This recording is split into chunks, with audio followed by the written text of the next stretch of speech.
सोलापूरच्या शास्त्रीनगर भागातील प्रसिद्ध हॉटेल माशाअल्लाह मटन बिर्याणी, चिकन बिर्याणी, खिमा मसाला, चिकन अंगुरी, जुम्मा स्पेशल खिचडा, जेवणानंतर स्पेशल चहा मिळेल। किलो प्रमाणे पार्टी ऑर्डर स्वीकारले जातील। हॉटेल माशाअल्लाह, शास्त्रीनगर, हनपिया मस्जिद जवळ, सोलापूर। प्रोप्रायटर इब्राहिम कुरेशी।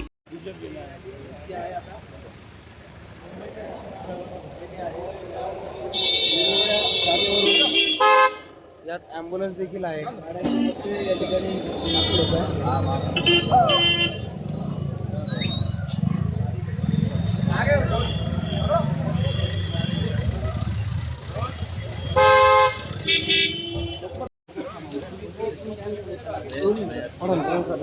खाली बघा सर एक मिनिट तुम्ही मागवा।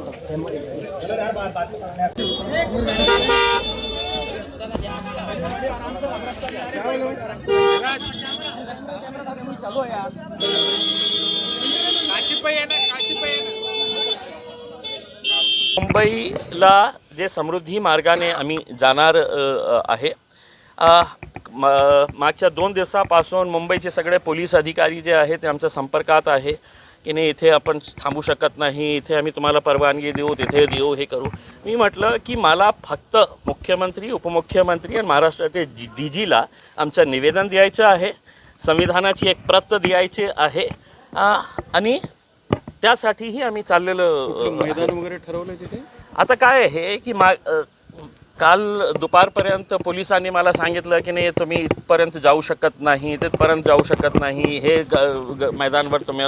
मी म्हटलं साहेब मी येत आहे, लोकशाही मार्गाने मला जे अधिकार दिलेला आहे कोणत्याही हंगामा न करता मी तिथे येत आहे। आता तुम्हाला काय करायचे आहे ते आल्यावर तुम्ही मला सांगा। मला कुठल्या मैदानात मला माहीत नाही आहे, आता इथून आपण सुरुवात करत आहे, कुठपर्यंत ते आम्हाला परवानगी देणार आहे मला माहीत नाही। बघा, जेव्हा माझी पहिली पत्रकार परिषद झाली होती त्याच वेळी मी प्रामाणिकपणे सांगितलं होतं, आज पुन्हा ते रिपीट करत आहे की हे जो लोक आज माझ्यासोबत येणार आहे ते फक्त कोणत्या एका पक्षाचे नाही आहे। मी स्पष्टपणे सांगितलं होतं तुम्ही कोणत्या जमाताशी संबंधित आहे, कोणत्या तंजीमाची संबंधित आहे किंवा कोणत्या राजनैतिक पक्षाची संबंध आहे। एक मुसलमान म्हणून ज्यांना असं वाटतं की बाबा आज इतकं होऊन की लोक आम्हाला इतकं धमक्या देऊ लागले ओपनली की मशिदीमध्ये घुसून आम्ही मारू मुसलमानांना, इतकं स्पष्ट बोलून सुद्धा पोलीस गप्प बसलेले आहे। प्रेक्षक मोहम्मद जे आमच्यासाठी जीवापेक्षा जास्त आम्ही त्यांना महत्त्व देत आहे, त्यांच्या बाबतीत अशा प्रकारचे उद्गार केले जातात आणि कोणत्याही प्रकारची कारवाई होत नसेल तर मी कुठल्याही झेंडेचा वापर करत नाही, माझ्या नावाचा वापर करत नाही आणि मी सगळं राजनैतिक पक्षांचे नेत्यांना पत्र पाठवले होते की एकदा आपण सगळं राजनैतिक मतभेद विसरून तुम्हाला जे पक्षामध्ये राहायचे आहे तुम्ही राहा, पण एक मुसलमान म्हणून आज जे महाराष्ट्रामध्ये चाललेलं आहे, या राज्य आपला आहे, या देश आपला आहे, आपल्याला इथेच राहायचे आहे, शांतिपूर्ण तरीकेने आपल्याला राहायचे आहे, पण पोलीस आपल्याला, प्रशासन आपल्याला, सरकार आपल्याला आणि दुर्दैवाने हायकोर्टही आपल्याला ऐकत नसेल तर आम्ही काय करू। म्हणून आम्ही मुंबईचं जनजीवन विस्कळीत होईल मला माहीत नाही साहेब, मला माहीत नाही आहे। अनेक असे आंदोलनं झालेले आहे, अनेक असे मोर्चे मुंबईमध्ये निघालेले आहे। फक्त इम्तियाज जलील चालला तर मुंबईचं जीवन विस्कळीत होणार, मुंबईचा लॉ अँड ऑर्डर होणार, मुंबईचं ट्रॅफिकचा इश्यू होणार आहे, ते सरकार, प्रशासन, पोलीस बघतील। तुम्हाला अडवल्यानंतर मी मागितलं नाही, अडवलं रस्त्यात बघू ना साहेब, एकदा निघू तर द्या। मागच्या वेळी आम्ही जेव्हा आरक्षणासाठी गेलो होतो तर जर सर्व जिल्ह्यामध्ये बॅरिकेड्स टाकून आम्हाला अडवण्यात आले होते, मुंबईपर्यंत गेलो होतो आम्ही। आता बघू, निघू तर द्या। मुख्यमंत्र्यांना आणि यांना परत देण्यासाठी ते DGंना याच्यासाठी चाललो साहेब। मुंबई बघितलेलं आहे अनेक वेळा, इंडिया गेट बघितलेलं आहे कशा आहे, मुंबई कशी आहे बघितलेलं आहे, समंदर बघितलेलं आहे, आता यांना बघण्यासाठी आम्ही चाललेलो आहे। एखादं शिष्टमंडळ आलं तर तुम्ही त्यांना भेटणार आहात का आणि तिथून काही लोक त्याच्यासाठीच आम्ही चाललो साहेब। आता या सरकारवर आहे, त्यांनी बघा की किती लोकांचा रोष आहे, किती लोकांना असं वाटतं की नाही हे सरकार जे आहे, हे पोलीस जे आहे, हे प्रशासन जे आहे ते बरोबर काम करत नाही आहे.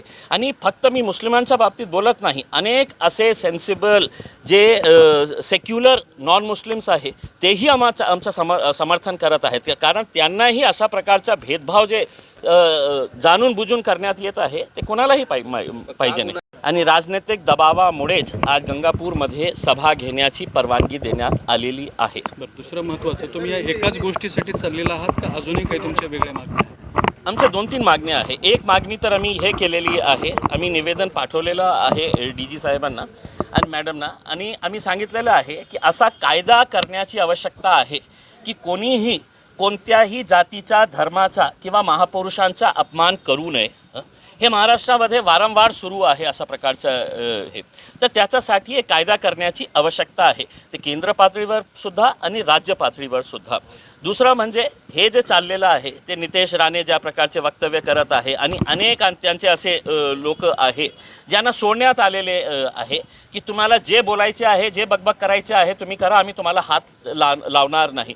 मग त्यांचा कायदा वेगळा आहे का आणि माझ्यासाठी कायदा वेगळा आहे का, हे प्रश्न त्यांना विचारण्यासाठी गेलेलं आहे.